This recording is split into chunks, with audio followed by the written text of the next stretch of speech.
Então disse Maria: aqui está a serva do Senhor, que se cumpra em mim conforme a tua palavra. E o anjo se ausentou dela. Querido Deus, esta é a poderosa e a infalível palavra do Senhor. Deus, não permita que de alguma forma eu impeça, com algum erro da minha parte de transmissão da mesma, que eu impeça o teu povo de entender a tua palavra e de tirar, Senhor, ensinamentos para suas vidas. Que nesta noite eu, como ministro do Evangelho, venho, Senhor, em nome de Jesus, alcançar pela graça de Jesus o coração de cada um aqui nesta noite. Meu Deus, fale conosco. Não permita que nós venhamos sair daqui da mesma forma que entramos, mas que a tua palavra mude a nossa vida, em nome de Jesus. Amém. Amém, queridos? Graças a Deus. Como hoje é o nosso último domingo de março, e todos sabem que março é comemorado o Dia Internacional da Mulher, e nós estamos pregando uma série de mensagens sobre as mulheres da Bíblia, e hoje nós finalizaremos falando sobre uma das que eu acho mais interessante para nos ensinar. Falamos aqui sobre, no primeiro domingo, sobre uma mulher chamada Abigail. Eu não sei se os irmãos lembram, mas aqui nós traçamos algumas características de Abigail e traçamos algo para que ela nos ensine, Francisco. Então, aqui nós trouxemos alguns ensinos e trouxemos algumas aplicações para nós. E foi uma pessoa que, ao meu ver, foi muito interessante para que tirássemos assim lições da vida de Abigail. Abigail foi uma mulher que interviu na vida do seu marido de tal forma que ela impediu que toda uma cidade, Nenê, morresse. Abigail foi uma mulher sábia. Também falamos aqui em um outro dia sobre uma outra mulher chamada Dorcas. Os irmãos lembram que Dorcas foi uma mulher que tinha, Fabiana, a sua vizinhança abençoada pelas suas obras. Ela ajudava, ela servia, André. Então essa mulher, a Bíblia diz que ela faleceu, e as vizinhas, as viúvas, sentiram tanto desejo de trazê-la à vida que chamaram Pedro a 15 quilômetros daquela cidade para orar por Dorcas. E de fato foi o que aconteceu. O milagre aconteceu. Dorcas veio à vida através da fé daquelas mulheres e, além disso, da oração que Pedro fizera. Falamos também sobre isso. Hoje eu quero encerrar este mês falando sobre esta mulher, Maria, nada mais, nada menos que aquela que foi escolhida por Deus. Será se Maria pode nos ensinar, Douglas? Douglas, meu querido, bote um pouquinho a sua cadeira, porque eu estou tentando te ver e você também, mas aí a gente não está... Isso, melhorou, né? Pronto. Então, hoje eu quero pensar com os amados discípulos. Os discípulos aqui já têm a mania de escrever, então fique à vontade se você quiser fazer alguma anotação, sabendo que essa mensagem nós estaremos aprofundando ela nos nossos lares, nas casas, na terça-feira.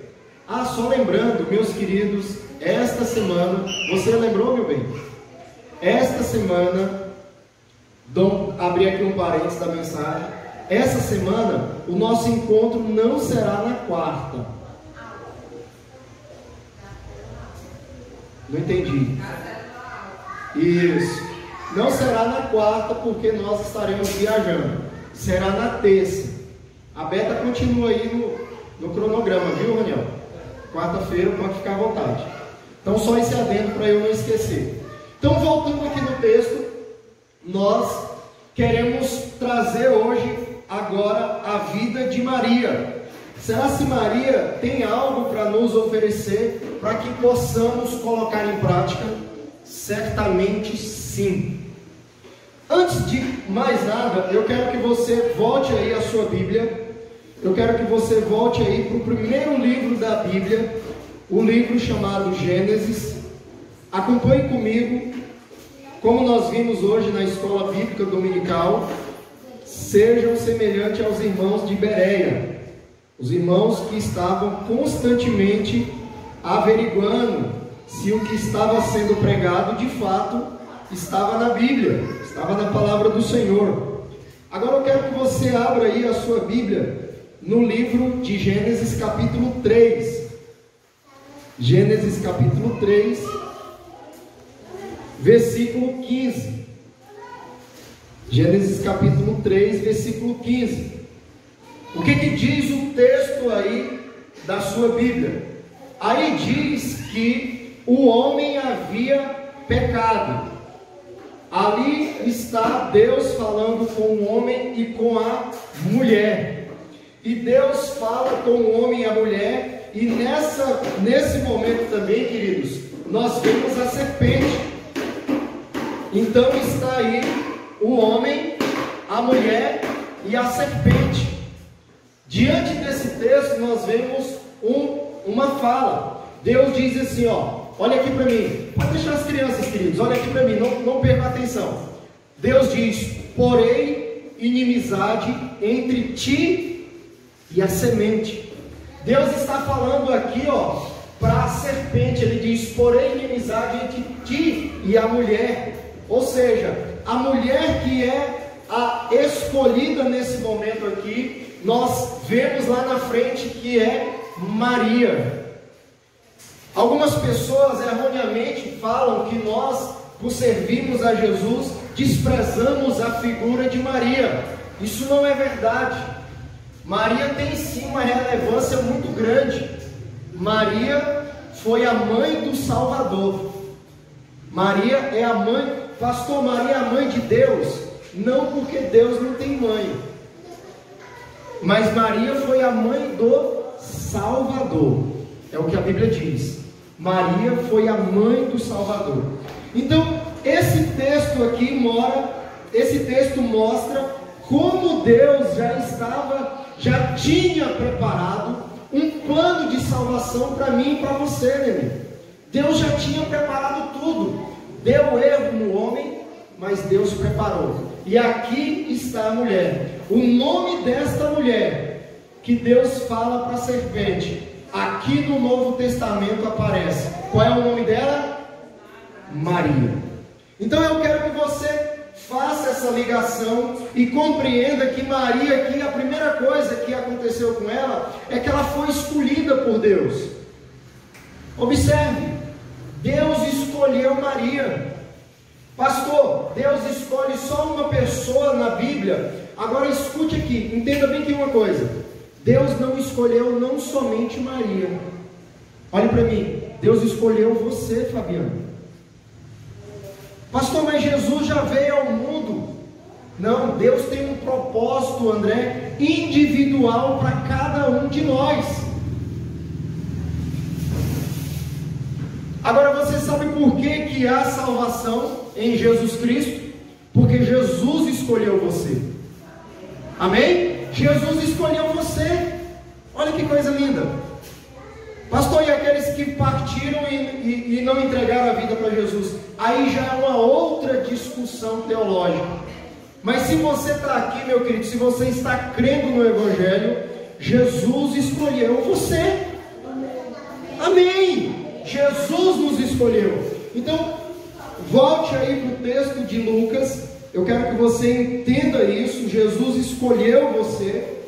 Aqui é uma escolha específica que Jesus faz, que Deus faz, para que Maria viesse a ser ser a mãe do Salvador. Então no versículo 26 aí, queridos, hoje nós vamos fazer nós vamos trazer essa mensagem um pouco diferente das demais. Nós precisamos ler versículo por versículo aqui. Olha o que diz aí o versículo 26. A Bíblia diz que no 6º mês foi o anjo Gabriel enviado da parte de Deus para uma cidade da Galileia chamada Nazaré.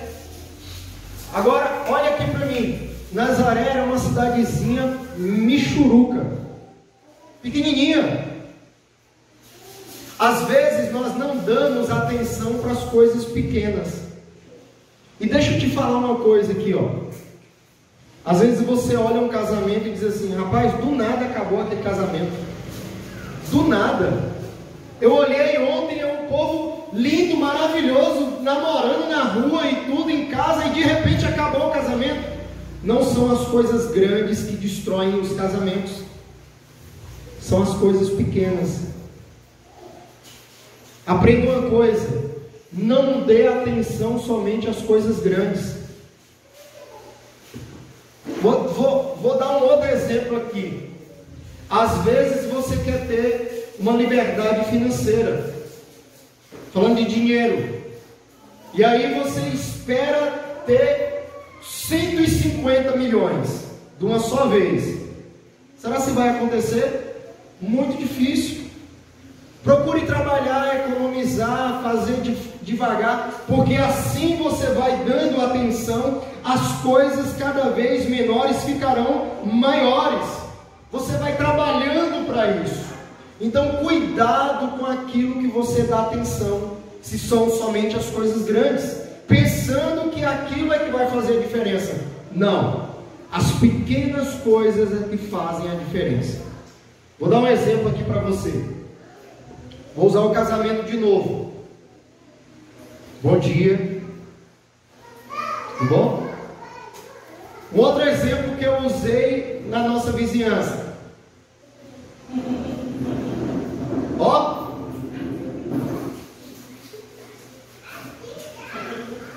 Parece simples. Pastor, isso é o óbvio. Não, mas o óbvio é para ser dito. Você sai de casa. Vixe, aquele dali parece que é doido. Agora é diferente. Você sai de casa.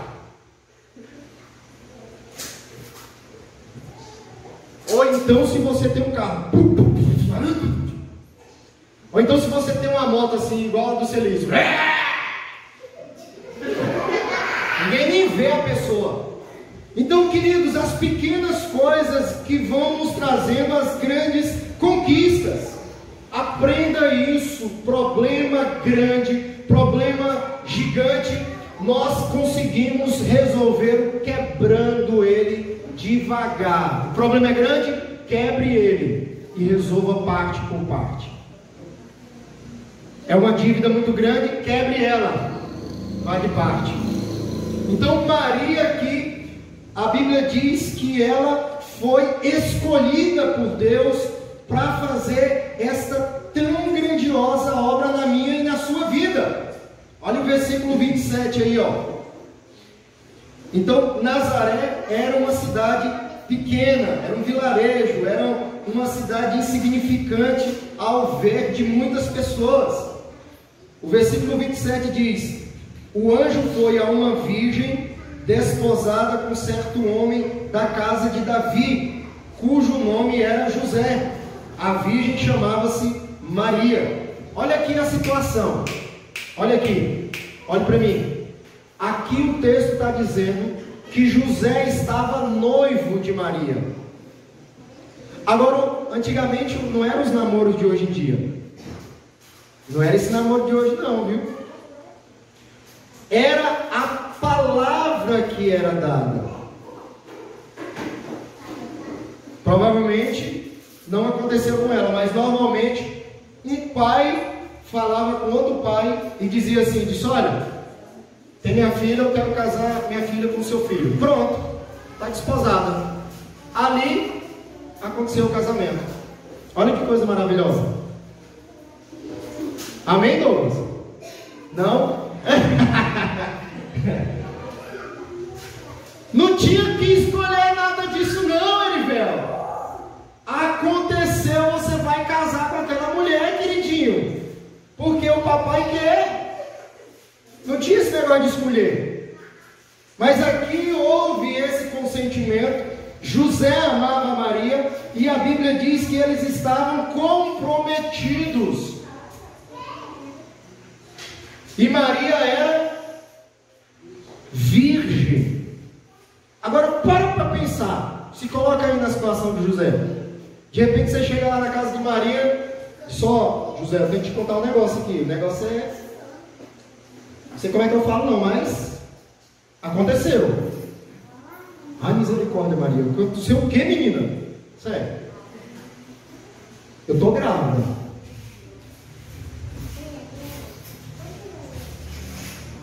Como assim? Não sei, eu acho que foi um anjo. Apareceu um anjo aí e disse que eu ia ficar grávida. Olha a situação.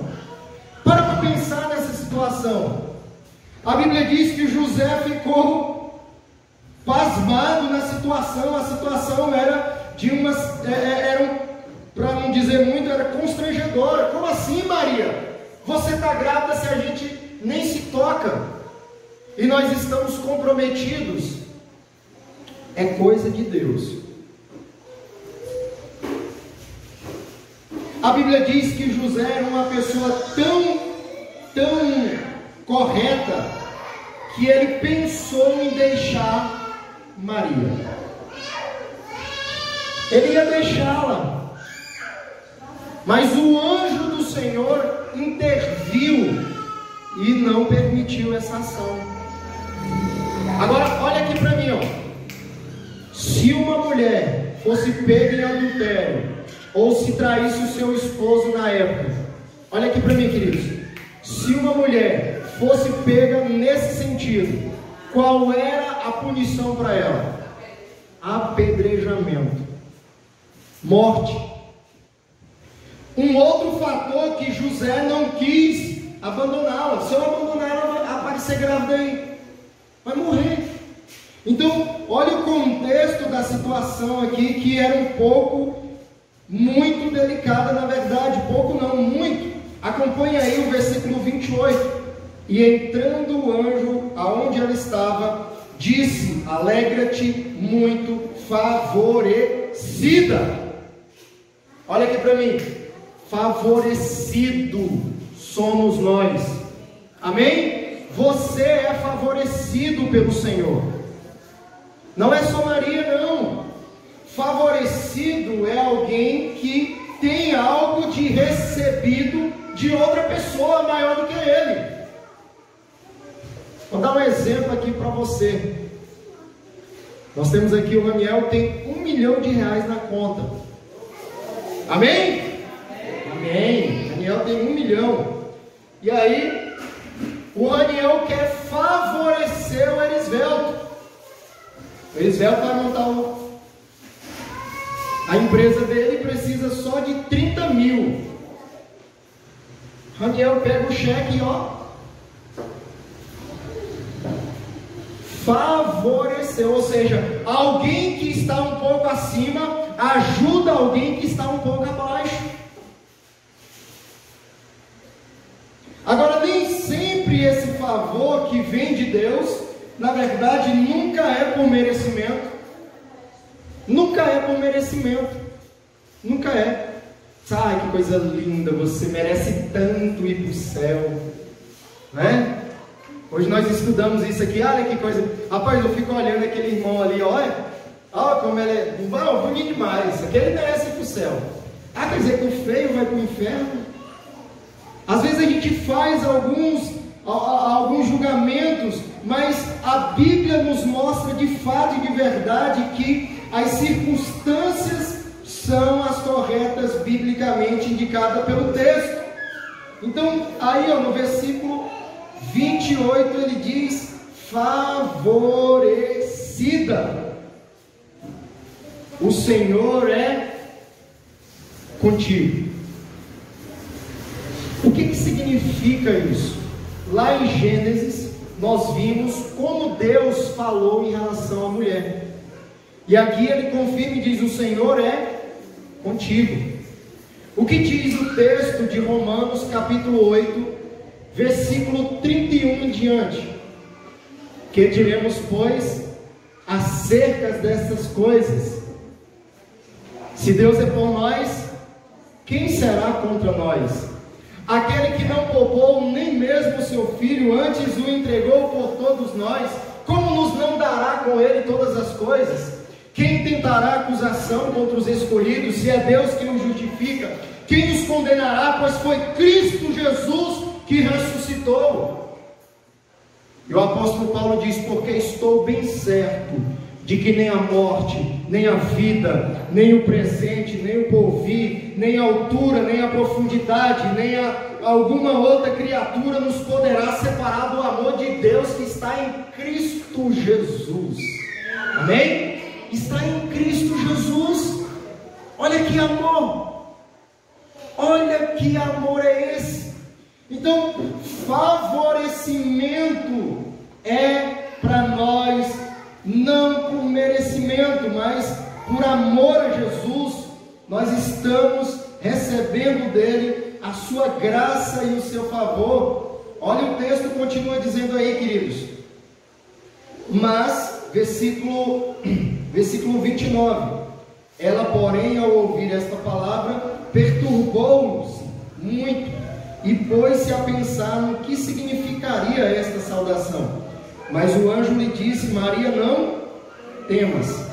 Queridos, muitos de nós temos a mania de ter medo constantemente. Olha aqui para mim. Deixa eu fazer uma pergunta para você. Medo é bom ou ruim? Pode responder. Ruim, muito bem. Medo é bom ou ruim? O medo é bom. Como assim, pastor? Eu vou explicar para você aqui 2 pilares. Preste atenção. O que é o medo? O medo é um sentimento que faz com que você não morra. Eu tenho medo de andar acima de 90 por hora na minha moto. Eu tenho medo. Isso faz com que, André, eu não passe desse limite. Portanto, eu tenho uma probabilidade de morrer de moto muito menor do que alguém que anda 120, 130 e não tem medo.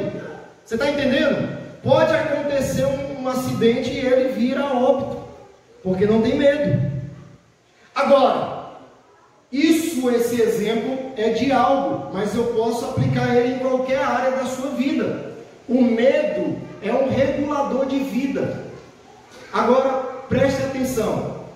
Existe um outro patamar do medo. É aquele que domina você e neutraliza. Isso é um medo que já está entrando num outro nível chamado pavor.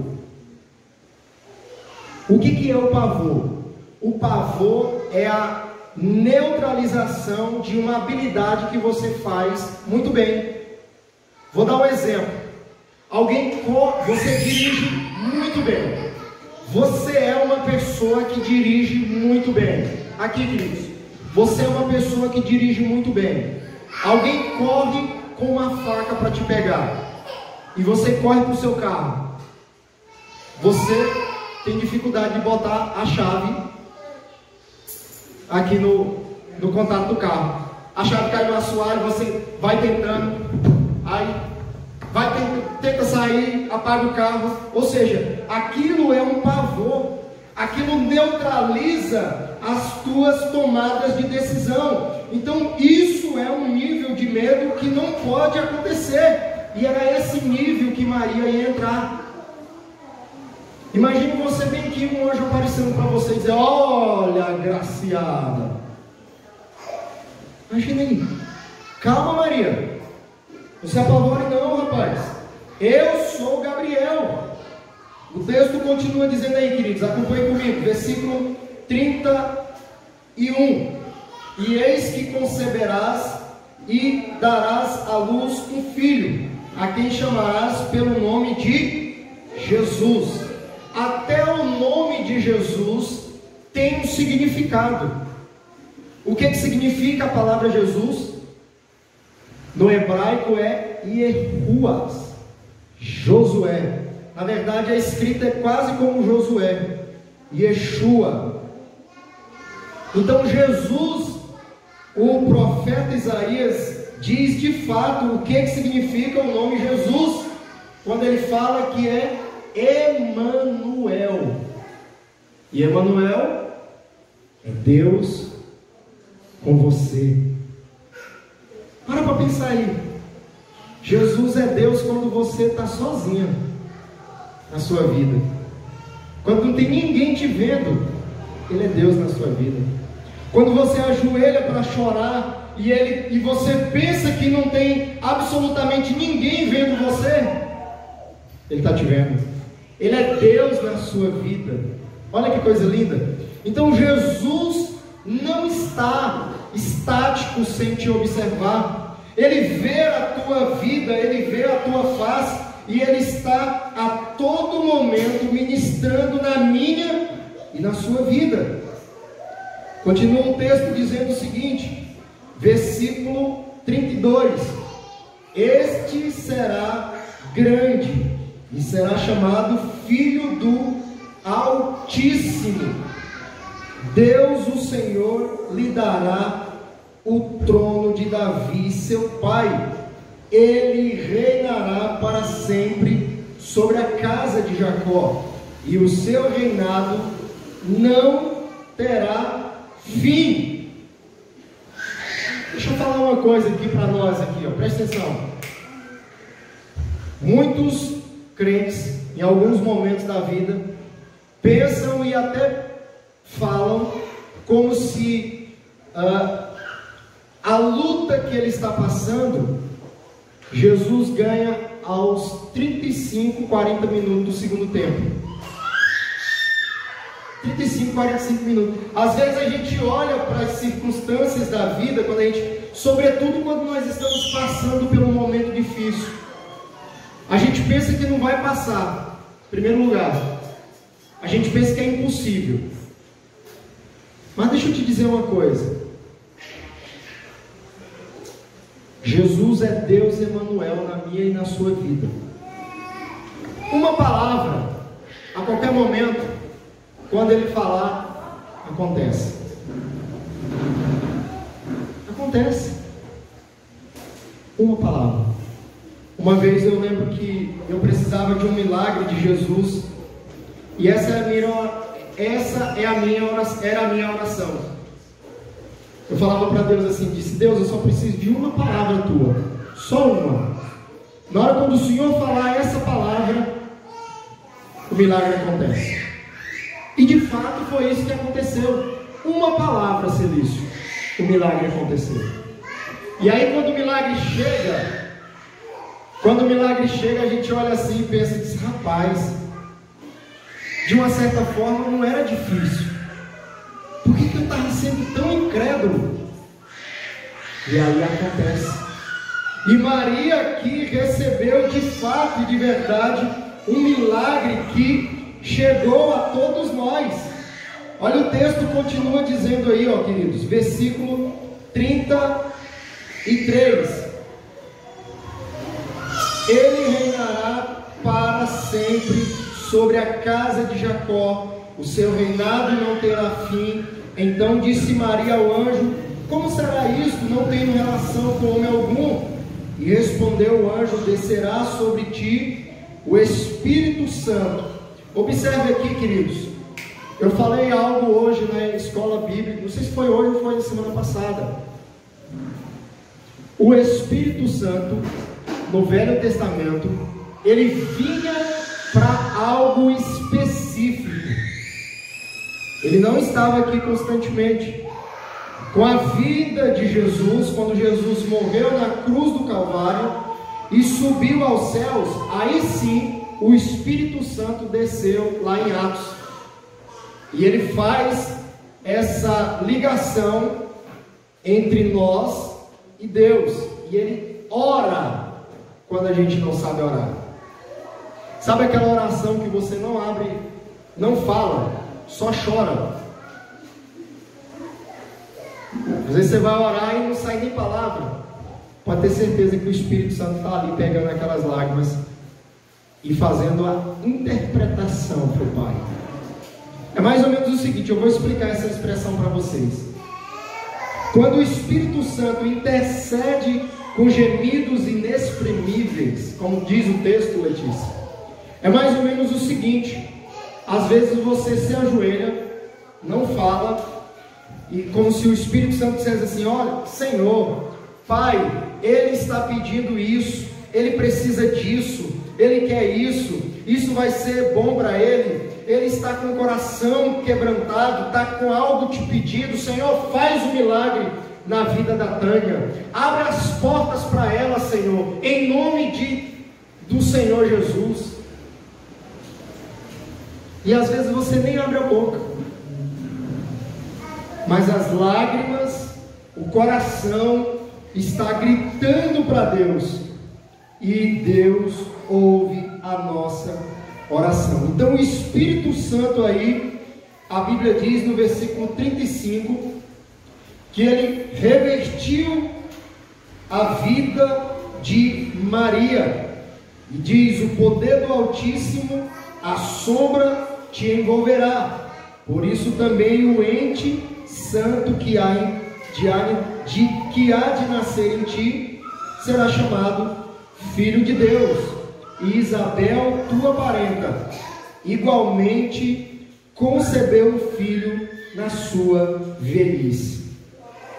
Agora, Isabel teve um filho na velhice. O que eu aprendo aqui nesse texto? Olha aqui para mim. O que eu aprendo aqui?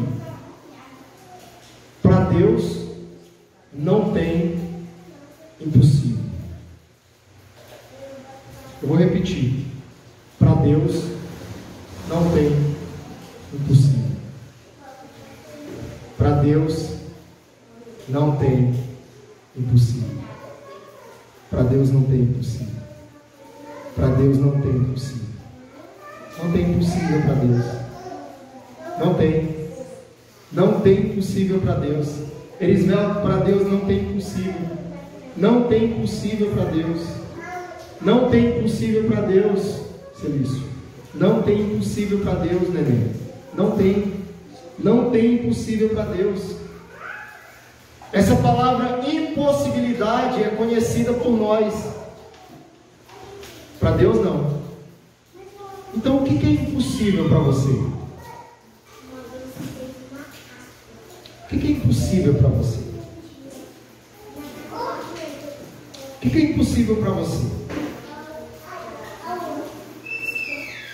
Aqui uma mulher que já era velha, já tinha passado o seu período de menstruação, ela já não tinha mais capacidade física de ter um filho. A Bíblia diz aqui que ela teve. E esse filho era nada mais, nada menos de que João Batista, primo de Jesus, o homem que antecipou a vida de Jesus. Eu quero orar por você nesta noite. Feche seus olhos nesse momento, queridos. A Bíblia diz aqui que Maria foi uma mulher agraciada pelo Senhor, abençoada por Deus. Eu quero te dizer também que você é abençoado pelo Senhor. Mas você precisa entender o que você precisa tirar de impossível da sua vida.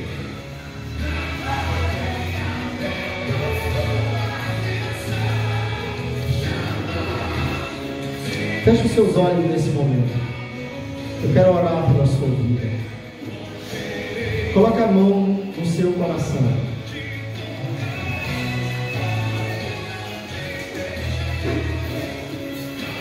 Senhor, nós estamos aqui na tua presença. Maria foi a mãe do Salvador, uma pessoa graciosa uma pessoa que foi um instrumento na vida de muita gente. E através da vida dela, Jesus nasceu e nós temos vida através dele. E nós queremos te agradecer, Pai, por tamanha salvação. Nesta noite, nós, com a mão no nosso coração, nós queremos dizer para o Senhor: cuida do nosso coração, Pai, porque o nosso coração é incrédulo. Muitas vezes nós não cremos. Ajude o nosso coração, Pai. Abençoe a vida de cada discípulo aqui, que cada um entenda que o Senhor o ama, que ama a sua família, que ama os seus filhos, que ama cada um, Pai. Muito obrigado, Senhor Jesus, pelo privilégio que nós temos de estarmos juntos como igreja, glorificando o nome do Senhor Jesus. Tu és bom na nossa vida e nós queremos te agradecer em nome de Jesus. Amém. Amém. Querido, tem alguém aqui no nosso meio que quer entregar a vida para Jesus? Jesus tem um propósito na sua vida e nós queremos orar pela sua vida. Se você quiser entregar a vida para Jesus, nós queremos orar por você. A Bíblia diz que nós precisamos ter coragem para nos colocar diante de Deus. E quando a gente faz isso, Ele cuida de nós. Amém? Fique à vontade. Nós somos chamados por Deus para amar você. Para amar você, para amar você. Aqui é um local de amor. Como diz a nossa camiseta aí, Celício, levanta aí. Esse é o nosso slogan: amor e vida. Amor que gera vida. Se você vê um verdinho com essa camiseta, é aqui da congregação. Amor que gera vida. Amém? Nós temos, nesse momento, queridos, nós vamos dedicar ao Senhor dízimos e ofertas. É um momento muito alegre também, que nós fazemos isso com muito amor e muita dedicação a Deus. Então, o Raniel vai